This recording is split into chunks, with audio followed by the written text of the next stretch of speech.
This is The Battlefield Between Us Isn't Here Tonight by robotsdance, narrated by RileyRoxx. This is a Game of Thrones TV fiction, with the main relationship tagging being Jaime Lannister and Brienne of Tarth. This is part 1 of a 2-part series. Jaime sees her across a battlefield. Again. He should be used to it by now, but he is not. Every time it happens, the first thing he feels is relief, so palpable it's like air rushing into his lungs. Brienne is alive, right there. He can see her. Alive. And then the terror sets in, because she is here, where avoiding death is as much a matter of luck as it is skill, where death is just a matter of time. And every day, it seems they have less and less time left. He looks for her every day, no matter where the wars brought him. Always. Scans the horizon, the enemy ranks, until he finds her. Today it takes almost no time at all to spot her walking in the distance. She's carrying the armor he made for her, carrying the sword he gave her. And she's alive. So very alive. Relief. Then terror. Always. When the exhaustion of warfare is too much, the horror too great, he tries to go away inside, to see without seeing. It doesn't work the way it used to. No matter what Jaime does, he is always seeing, always looking. He's always looking for her. Sometimes he imagines that she can feel when he's caught sight of her. Sometimes he imagines she's looking for him too. He's resolved himself to the fact that this is the only way he'll ever see her. For the rest of his life, he will see her across a battlefield until one of them dies. In his head, it is a cold, cruel fact of his life. Like mortality or his missing hand, at least until he spots her across the battlefield. Then it's something else entirely. "She's over there, my lord." Jaime snaps back to paying attention, looking where the other knight is indicating. He is right on both counts. Both about Brienne's location and the reason why Jaime wasn't entirely paying attention to the conversation happening around him. Jaime nods once, relief, straightens, then terror. He has to focus. He still keeps track of her as she moves in the distance. Brienne is on horseback today when he sees her. Well, back from the front lines, thank gods. It seems neither side is keen to start a battle today. He certainly isn't. She is safer today than she's been in days, moons even. She is not safe, but she is safer. He breathes just a little easier. He lets himself watch her until she's out of sight. Battle breaks out, and it is horrible and terrifying and exhilarating, as it always is. Certain death is never more than a moment away, as soldiers scream and fight and fall around him. The smell of blood and sweat is much, much worse, so strong he chokes on it. But he lives. And even in the chaos, he manages to catch a glimpse of her. She's not there today. He spends half the day trying to confirm it. She was there yesterday. He was absolutely certain of it. She's not there today. She's not there the next day either. Nights go by and she is not there. Many times a day he wonders where she is. Many more times a day he wonders if she's alive. He drafts ravens to send in his head. Anything to get some information. Anything to ask after her well-being. But he sends no ravens. He doesn't want to know what he would do if he found out if she was dead. Another day, another battlefield, and Brienne is there, right there, in the distance, her blonde hair bright in the sunlight. Sweet relief hits harder than ever before, and for one whole moment, he could breathe. And then the terror sets in again. Jaime has no delusions about why he cares about her well-being so much. The war goes on. Jaime's fucked up, miscalculated, made at least 20 decisions in the past 4 days that have backfired and stacked and woven together to put him where he currently is. Stranded in the woods, alone. Probably 2 days' hard ride back to his army, but his horse is dead, so who knows how long it will actually take him to rejoin them. And the last he knew about the army, it was moving, away from him, as fast as they could. Jaime sighs. He's fucked up. The only good news is that he is alone in these God's-forsaken woods. That wasn't part of the plan, but it's not the worst thing. There's no one in this forest looking to capture him or kill him. At least not in numbers he couldn't deal with if he had to. He doesn't fear the odd enemy soldier stumbling across him. But even that is feeling unlikely. He hasn't seen or heard anybody since the day before yesterday. It was so distant, it barely qualified as a potential threat. He's just about to thank the Seven for at least granting him safe passage through this miserable woods when he hears it. There's someone out there. Someone wearing armor. Wolves and bears don't sound like that. He curses the gods for their cruel sense of humor as he draws his sword out, silent as night. You will have to kill one man before he rests tonight. He moves into a better position. It is so dark, he can barely see by the moonlight that's managing to filter through the trees above. Whoever they are close. Whoever they are, they will not be amongst the living for much longer. But whoever they are, they've gone quiet. They know they aren't alone in this forest. But Jaime can feel the proximity of another sword, another knight. The dance is about to begin. He steps out from behind the tree he was hidden behind and swings his sword in one brutal motion, but his enemy blocks it easily. Both of them step back to get their bearings and then stop. Because it's her, Brienne of Tarth. Jaime laughs for the first time in ages, because maybe it's fate. She hasn't moved. Her sword is still held at the ready. She hasn't moved a muscle, and neither has he. I don't want to kill you. I don't want to kill you either. Silence. A truce then, Jaime says, letting his sword drop so its end is pointing towards the ground between them. Her expression is devastating, and so wholly Brienne, it hurts. Neither of them have that power to call a truce, to put an end to this madness, to stop the bloodshed. But their armies are not here. They are alone. Just for tonight, Jaime says. Until morning, when we'll both get up and go back to our armies like none of this happened. She nods once, lowers her sword. A truce. Jaime can't believe his luck, his incredible, perfect, glorious luck. What were the odds?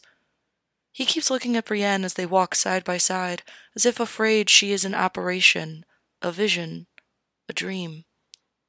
But she is real, and right here beside him.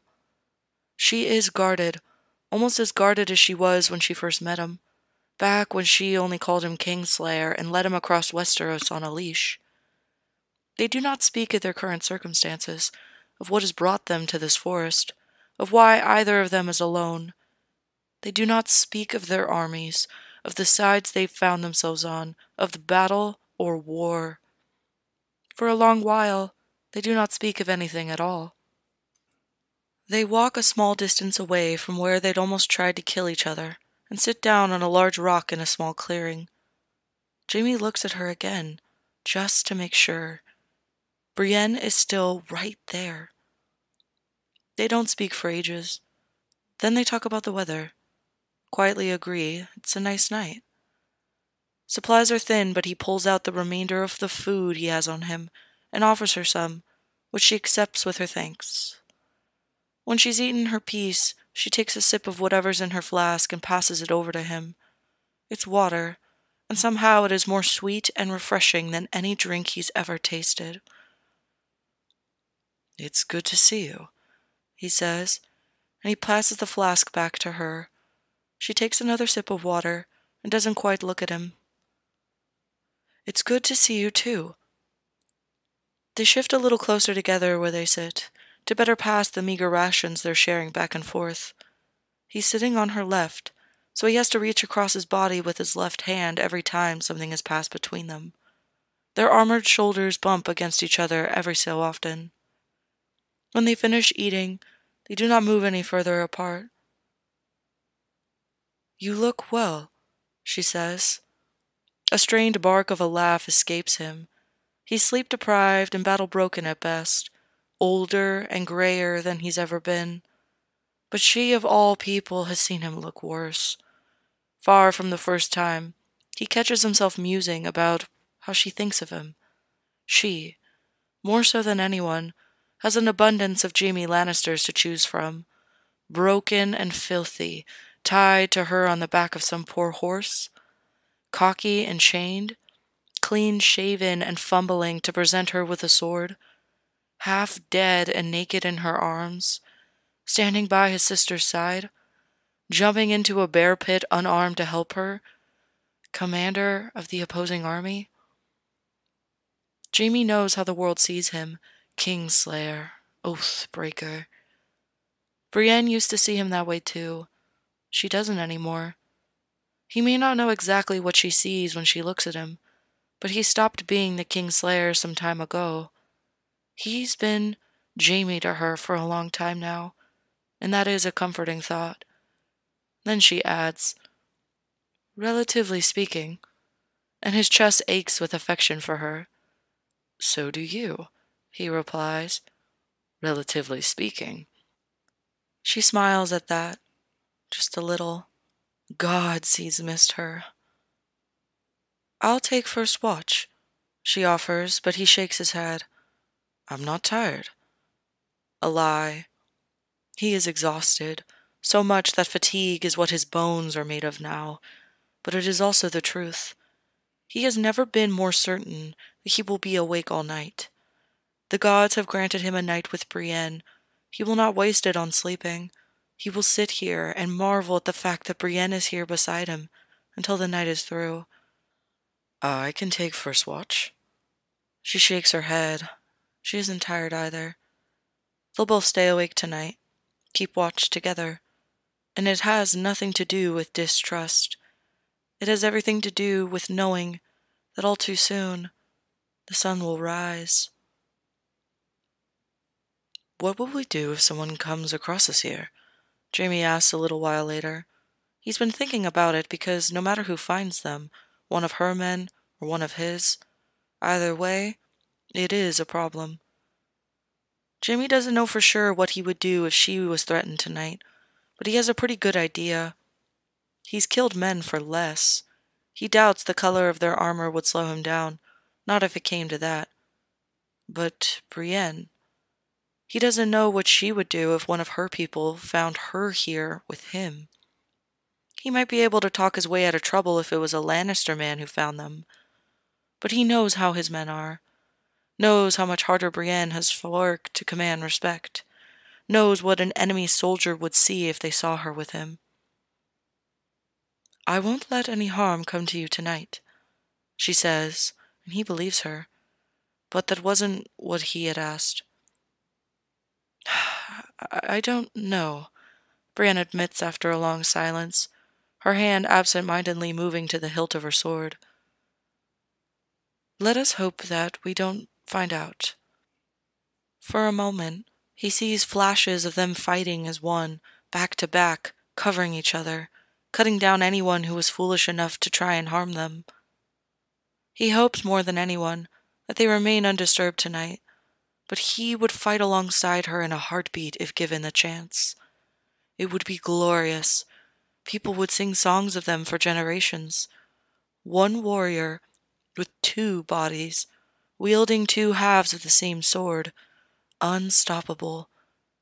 It feels like that this is what they're supposed to be.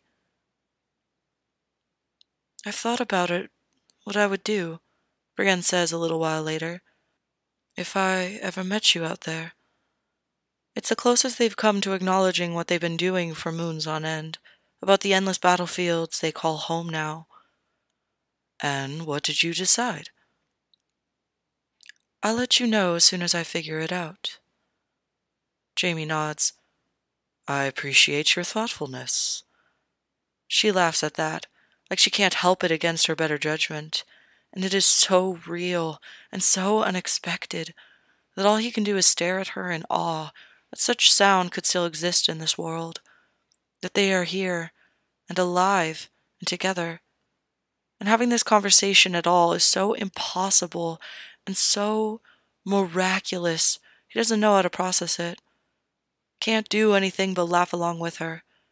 Because if he didn't laugh at the thought of Brienne politely informing him whether or not she'll kill him one day, he fears what he might do instead. When their laughter subsides and the silence of the forest surrounds them once again, Jaime looks up, feeling lighter than he has in ages. He's trying to get a sense of time, of how much night they have left, but the stars he can glimpse above reveal no such information. So he glances back towards Brienne. She's not looking at him. I've missed you, Brienne says, like she's admitting something else, so honest and gentle, he's almost not sure she said it aloud. That he's not just imagining her saying what he wants to hear, but she said it. She did. She always was the braver one. And it's not just the words that slice through him, though they are so heavy, he could feel their weight in the night air between them. But the way she said them, like all of the things she can't say snuck into those words and made their escape when they could. Jaime knows the feeling. His feelings for her have been bleeding out of him for ages, one way or another. He should say it back, he thinks as he looks at her. Say it back in exactly the same way, loaded with everything they're not saying. Let that truth settle between them, unsaid, but at least somewhat spoken. That could be enough, to share that quiet understanding with Brienne, here, in the middle of a war, in which one of them will be on the losing side. Sooner or later, that could be enough. I missed you too. Brienne would understand. What Jaime says instead is, marry me. He knows he means it the moment he hears himself say it. In another life, he's caught himself thinking more times than he cares to count. In another life, maybe. But fuck that. He only has this one, and not for much longer by the looks of it. The seven have granted him this impossible night, so he shall speak. What has he to lose? She rolls her eyes, but there's fondness there, like she's missed his little jokes. Will we live at Casterly Rock or Tarth? Tarth. And how many children will we have? As many as you like. 4 or 5 at least. She's still humoring him, indulging him to speed his route to the punchline.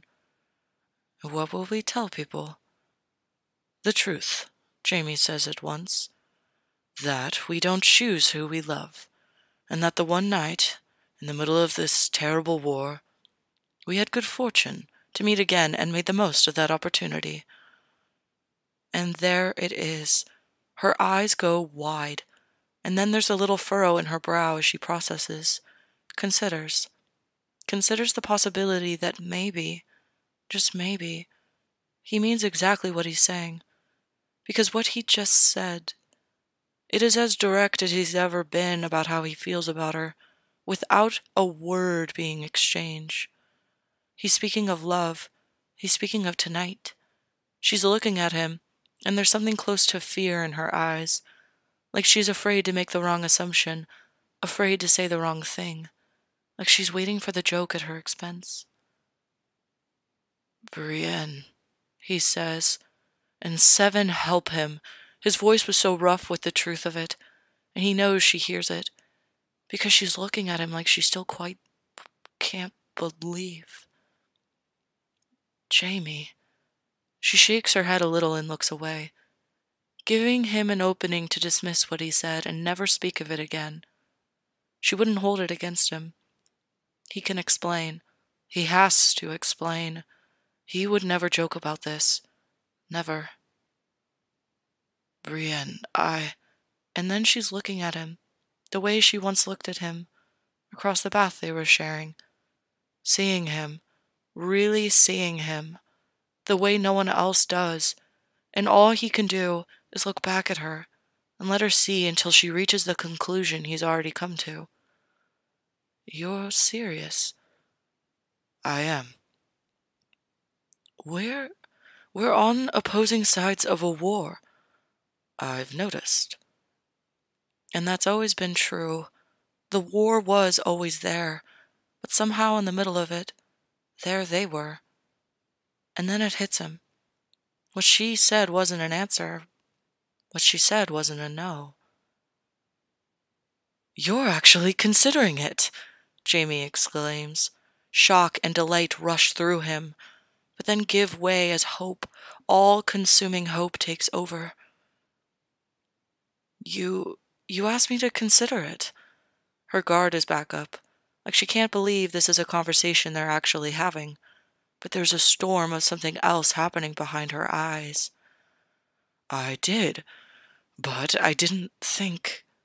He trails off, looks at her again, trying to get a read on what's happening right now. Her eyes are so magnificent. I thought you'd dismiss me, that I'd have to convince you I was serious.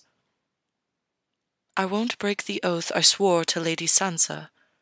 I would never ask you to.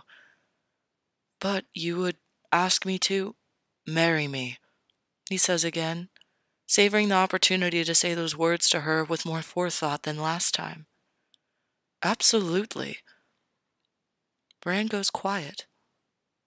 She's actually considering it.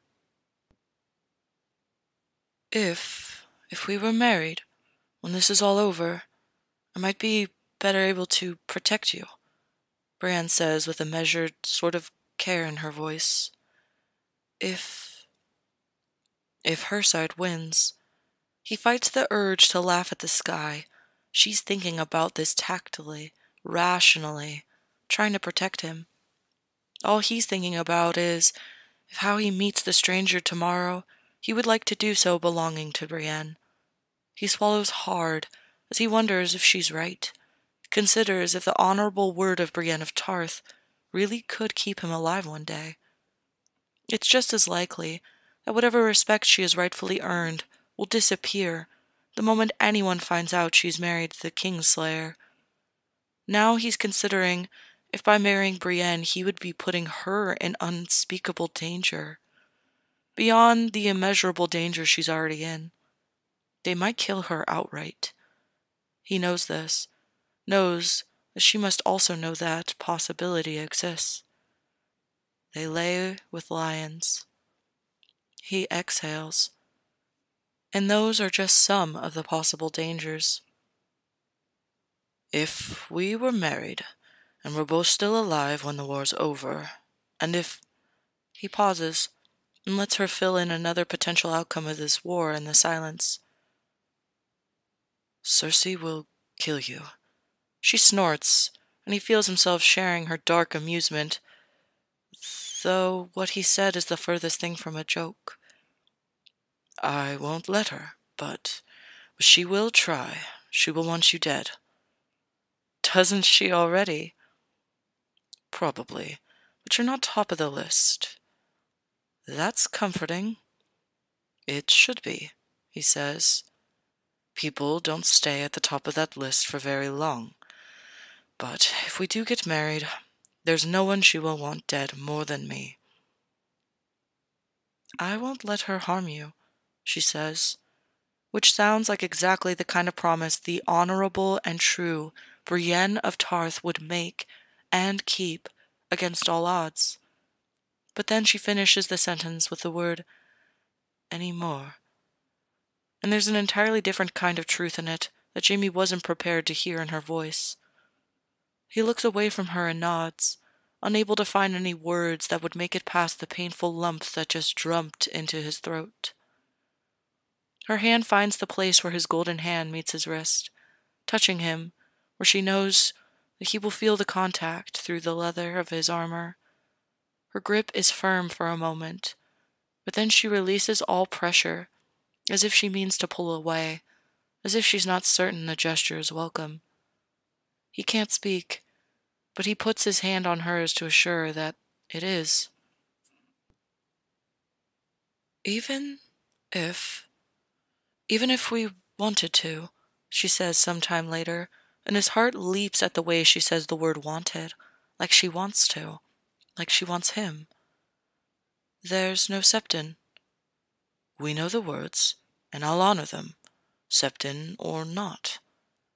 As would I, she says, as if he has any doubt that she's a woman of her word. But without a septon officiating, it's doubtful anyone would acknowledge it as a valid marriage. Just treason, then, Jaime provides. Brienne sighs. This conversation might already be treason. It kind of sneaks up on you, doesn't it? He says, meaning for it to be a joke. Even to his own ear, it doesn't sound remotely funny. No, she says, glancing at him and then looking away as he tries to meet her eye. Not this time. Silence falls between them. She said what she's thought about what she would do if she ever met him in the midst of all this. He can't help but want to know if this was one of the options she's previously considered. If we get married, we'll be married. That thought had occurred to me, Jaime says. One flesh, one heart, one soul, Brienne says carefully. Now and forever. Yes. You and me, yes. Cursed be the one who would seek to tear them asunder. Jaime finishes the sentence with her. I don't know about you, but I could certainly use the might of the Seven when I'm cursing this war. Her expression is full of such weary amusement that his heart swells. Gods, he missed her. What I mean, she tries again, color creeping into her face, is that we'd be married. Ah, the inflection she gives the word is unmistakable in its meaning. He was wondering when they'd go there. There is only so much war strategy one should include in a marriage negotiation. There are far more interesting components of a marriage to discuss. Yes, he replies with the emphasis she was using, but he adds a touch of intention, of desire. But if you don't want, she touches his jaw and guides his face towards hers, and she leans in and kisses him all in one overwhelming motion. The kiss is not delicate or soft or particularly skilled, and it is over almost as soon as Jaime realizes it is happening, as Brienne pulls away, looking shocked and horrified by her own daring. Jaime, she says, suddenly stiff and formal, as if she hadn't just grabbed him and kissed him in the midst of discussing their potential marriage, in the middle of the woods, in the middle of a war. I apologize, he interrupts her, with what would have been the most uncalled-for apology in all of the Seven Kingdoms, by surging forward and kissing her again. He's got his hand cupping the side of her face, and her hands are on him, holding him close, And they're still kissing, and kissing, and kissing, and kissing like they have no idea how long they survived this long without doing this. She's been right there, just across a battlefield, for ages now. One lousy war between them. That's it. Armor is not the ideal thing to be wearing, because there's only so many places he can touch her and feel her under his fingers, but it's not stopping either of them. He never wants this to stop. When they do stop, they stay close, leaning into each other's space, as if they fear that pulling too far back out of each other's orbit will allow reality to catch up with them. Jaime removes his golden hand and the leather cuff that holds it in place and sets it aside. Then, he unwraps the cloth. He covers the end of his arm to prevent the chafing. The cloth has seen battle, dirt, and grime, and shadows of blood are all there, but it is the best he can do. Once he's got it off his wrist, he uses his teeth to start a rip, which he then makes worse. Brienne watches him do this. He sees the understanding come over her face as he holds one end of the cloth tight between his teeth, and he pulls hard with his hand, a long and thin piece of fabric forming before their eyes. They have no cloaks, no septon, no ribbon, but they have this strip of cloth that has seen better days. He stands. When he offers her his hand to invite her to do the same, he does so with the makeshift ribbon hanging over his open palm. If she's going to talk sense into him, this is the moment. This is her chance.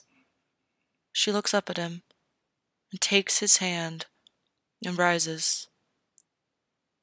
They hold their wrists together, his right to her left, so they can work together, using their free hands to wrap the makeshift ribbon around their wrists, as Jaime says, "Let it be known that Brienne of House Tarth and Jaime of House Lannister are one heart, one flesh, and one soul." He speaks to the trees, to the dirt, and the breeze, and the stars, as they tie the knot with shaking hands. "Cursed be the one who would tear us asunder." His voice is low and rough and deadly and serious.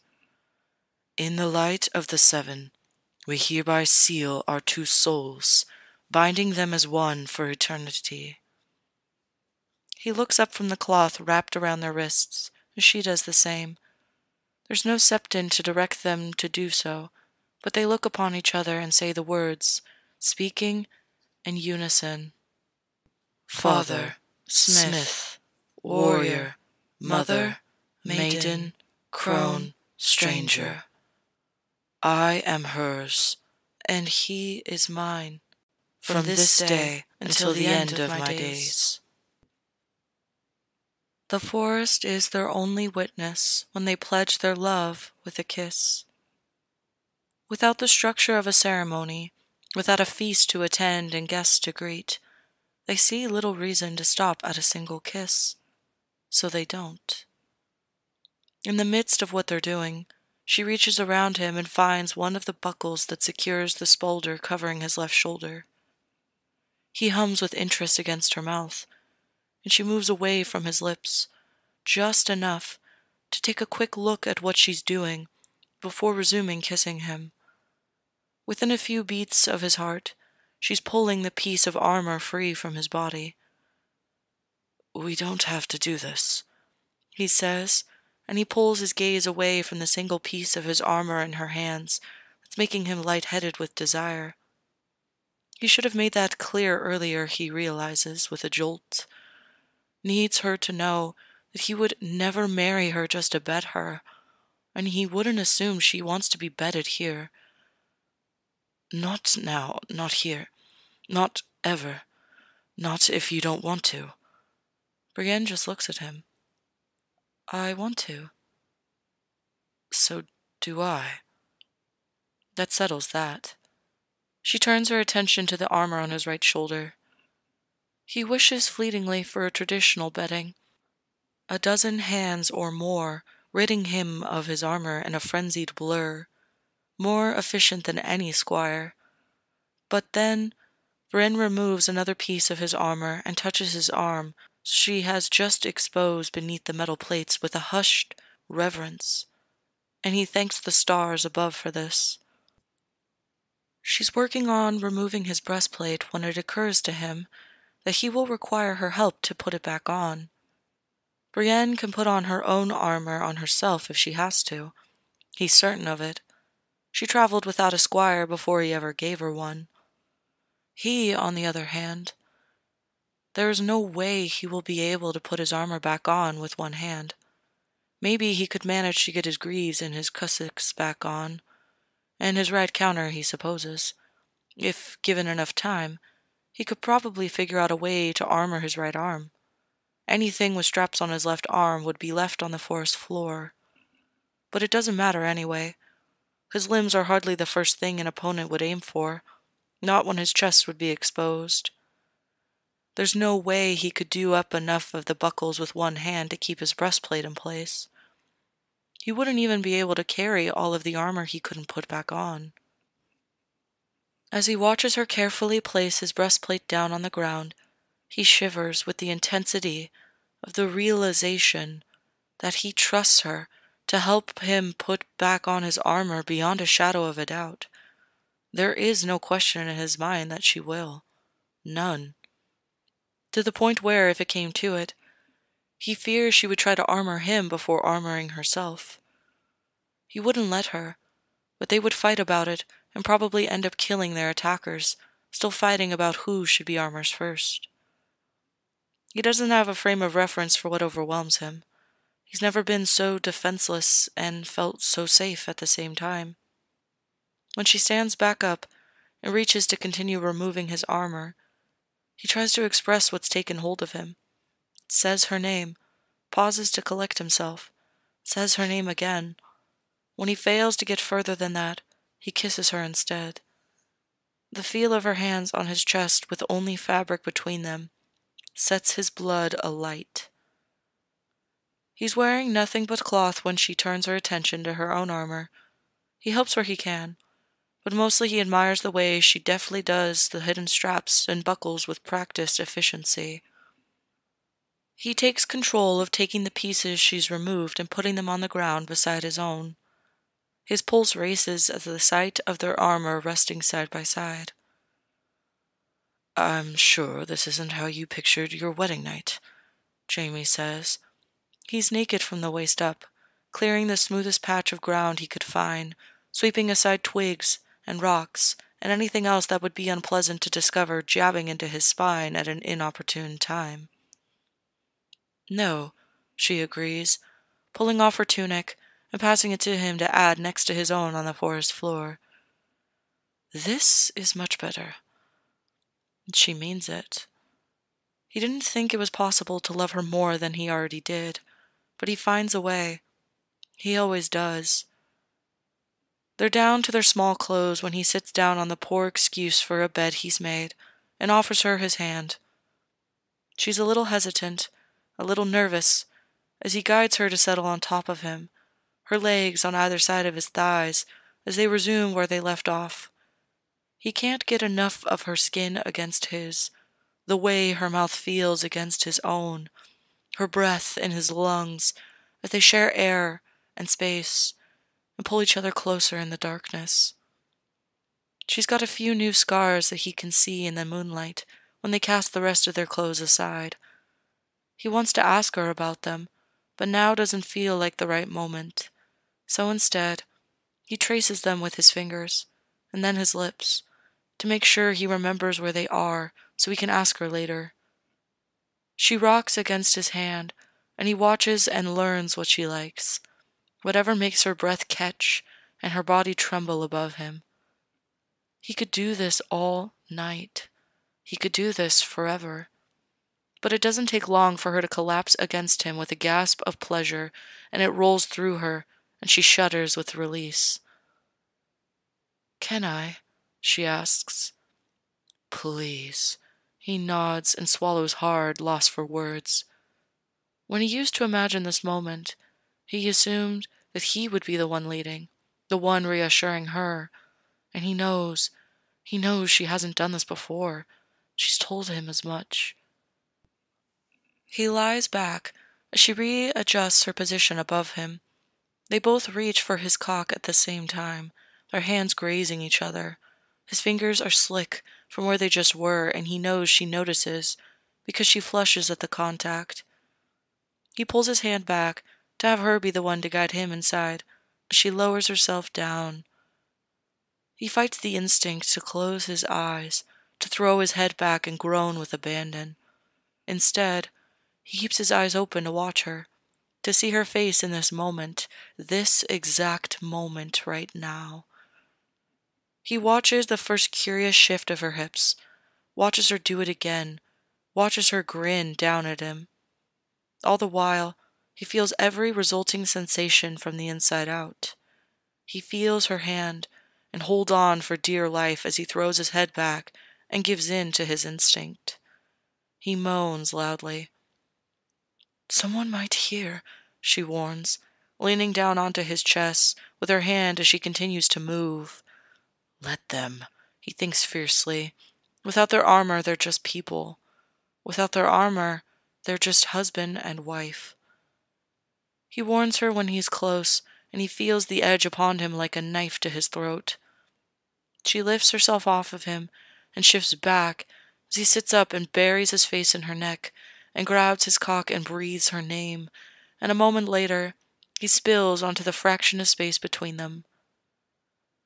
She rakes both her hands through his hair, cradles his head in her strong hands to tilt his head back to look up at her. So he does. He feels drunk on the moonlight and the solid weight of her above him, utterly enthralled by the feel of her. She leans down and kisses him then, like she needs to, like he's hers. And he is. He is hers, and she is his, from this day until the end of their days. And he's Brienne's. And if he ends up losing his head for this, then it'd have been worth it.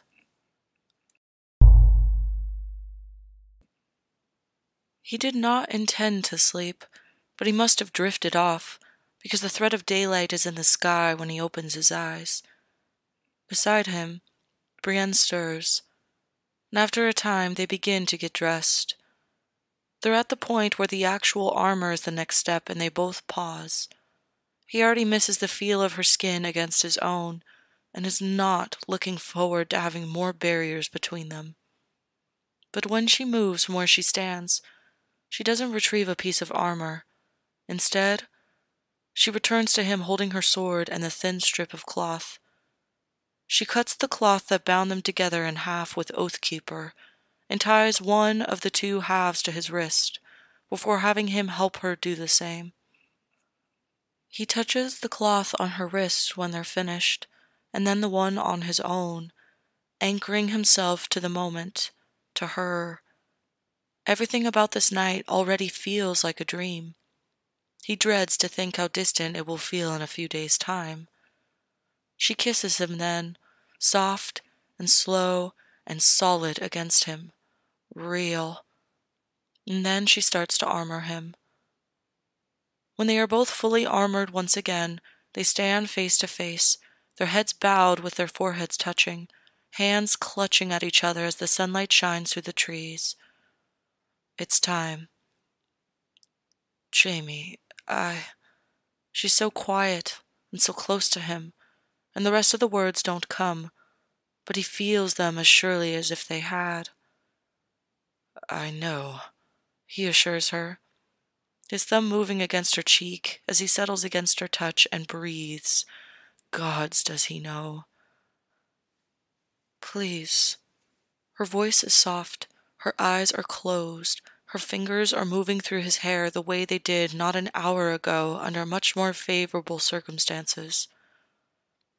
Let me say it.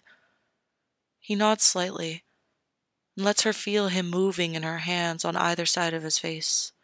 Lets her feel him moving against her forehead, which is still pressed against his own.